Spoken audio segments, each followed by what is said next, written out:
Nagpapakulo ako ng tubig kasi ma-inhale ako ng Vicks. Kasi kanina nang magpunta kami sa sa tindahan. Grabe ang lamig, below zero daw pala yun. Grabe, talagang sumakit yung likod ko. Tapos ang paglakad ko, bilis-bilis. Ayan. Mapatoy ako. Tapos yung likod ko, sakit. Kasi nga, nung naghuhugas ako dito, nagluluto. Ito nga, bukas ko na lang to puhugasan kasi late na.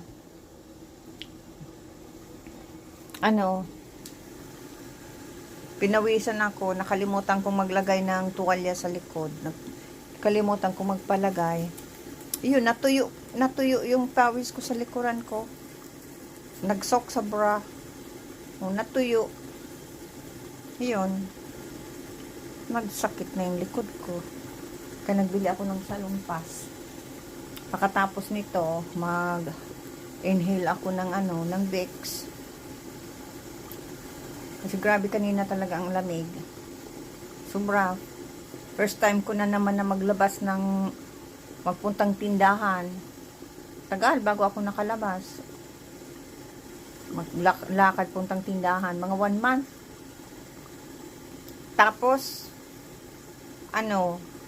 naglabas ako kanina, sobra pang lamig. Yan. Kaya, mapakulo ako kuha ko ng Vicks. At mapakulo. Yan, inhale ako ng Vicks. Grabe. Tapos napalagay ako ng salumpas sa likod.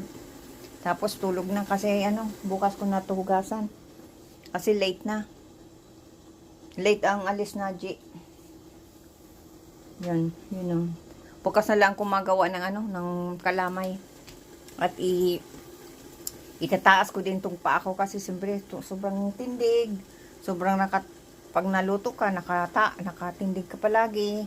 Kaya nga dito may upuan ako dyan.